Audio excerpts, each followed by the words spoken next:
بنی اسرائیل آیت 16۔ اعوذ باللہ من الشیطان الرجیم وَإِذَا أَرَدْنَا أَن نُهْلِكَ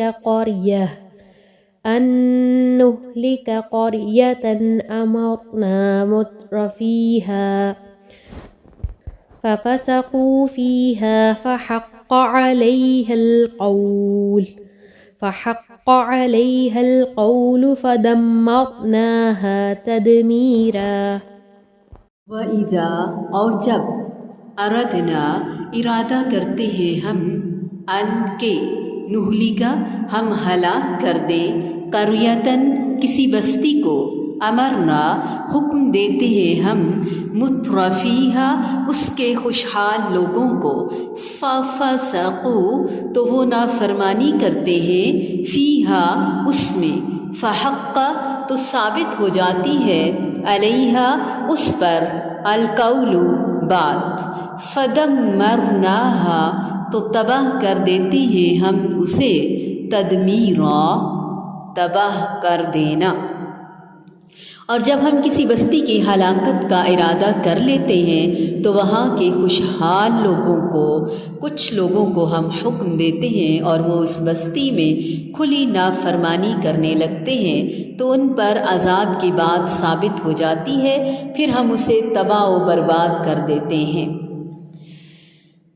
خوشحالی نعمت کا مل جانا اور پھر کھلا چھوڑ دیا جانا، جو چاہے کرو، یہ تباہی اور بربادی ہے۔ سرکشی، باغی بن جانا اور تباہ ہو جانا۔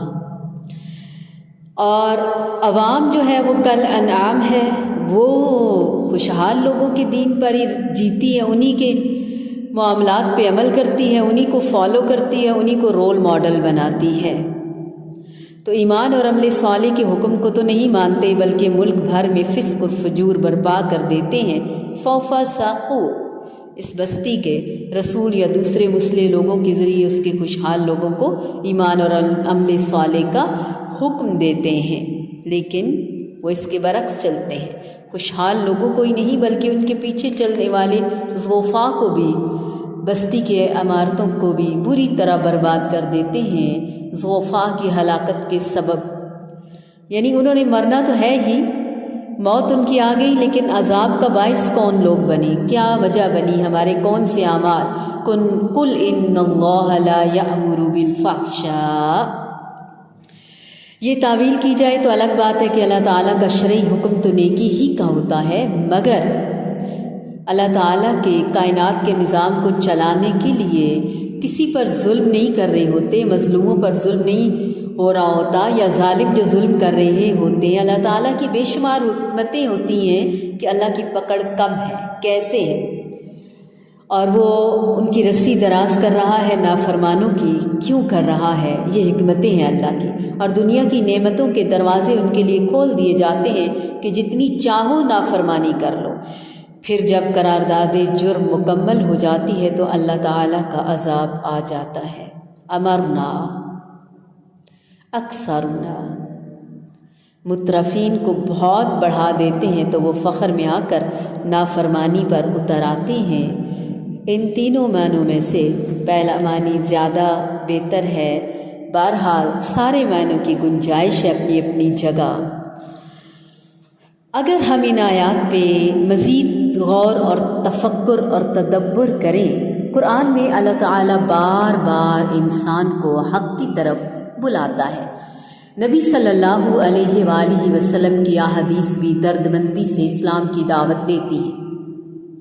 پھر مولوی صاحبان اور صاحبات بھی ہر وقت سب کو اسلام کی طرف ہی لے جانے پر تلے نظر آتے ہیں۔ ایسا کیوں ہے؟ اللہ کی یہاں پر بندے سے بے پناہ محبت کا اظہار ہے، جو اسے آگ سے بچانے اور اس کی جنت کا سامان کرنے کے لیے بار بار سمجھاتا ہے۔ اللہ تعالیٰ کے بعد نبی کا دل بھی مخلوق کے لیے درد مندی سے لبریز ہوتا ہے، لہٰذا آپ صلی اللہ علیہ وآلہ وسلم بھی اس غم میں گھلتے رہے کہ لوگ عذاب مول نہ لے لیں۔ داعیان حق بھی اس غم میں، یہی ان کا ورثہ ہے، انہیں جب خود جہنم کا یقین حاصل ہو جاتا ہے اور جنت کے باغات نظر آنے لگتے ہیں تو وہ عوام الناس کی گمراہیوں پر غمناک ہو جاتے ہیں۔ یہ آیات کا ایک سلسلہ ہے۔ آیت نمبر 15، 16 جھنجھوڑ مارنے والی، ہلا مارنے والی اور ہمیں ترغیب دلانے والی۔ ایسے میں لوگ سمجھنے لگتے ہیں کہ ان کی ہم سے غرض اٹکی ہوئی ہے، لہٰذا اللہ تعالیٰ نبی صلی اللہ علیہ وآلہ وسلم اور داعی دین پکار رہے ہیں، حق کی طرف بلا رہے ہیں، اور یہ ایسے لاڈلے بنے ہوئے ہیں، لاڈلے بچے کی طرح پیٹھ موڑے بھاگے چلے جا رہے ہیں۔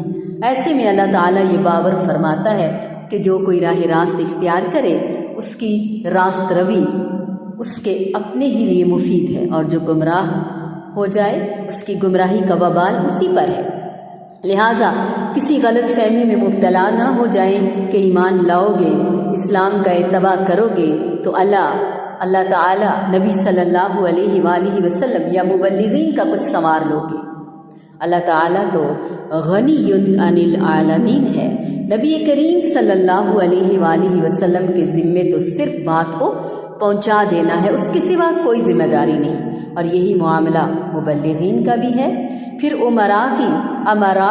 امیر لوگ امراء کی نافرمانیوں سے بستیوں پر عذاب آتا ہے۔ جب حاکم اور رئیس عیاش ہو جاتے ہیں، شہوات اور لذات میں ڈوب کر نافرمانیاں کرنے لگتے ہیں، عوام الناس مالداروں اور حاکموں کے برے اعمال اور اخلاق کی اپنے دائرہ استطاعت میں پیروی کرنے لگے، گناہ پھیل رہے ہوں، روکنے والے ہاتھ نہ ہوں، استغفار سے رب کو راضی کرنے والے نہ ہوں، تو عذاب کو یا تو گویا دعوت دے کر بلایا جا رہا ہوتا ہے۔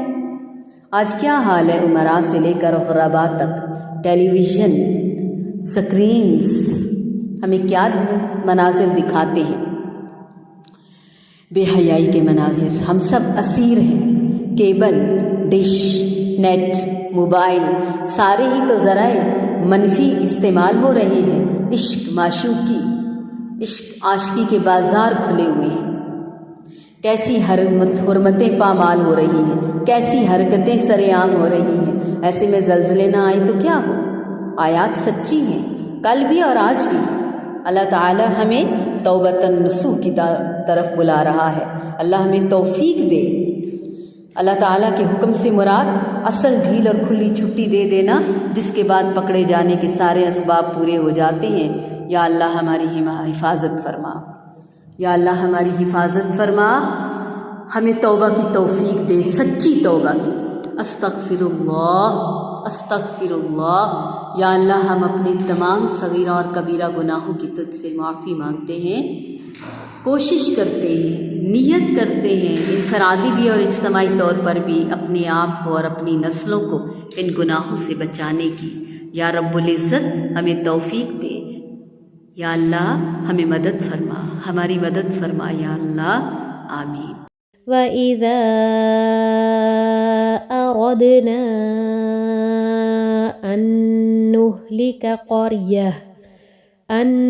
نُهْلِكَ قَرْيَةً أَمَرْنَا مُتْرَ فِيهَا فَفَسَقُوا فِيهَا فحق عليها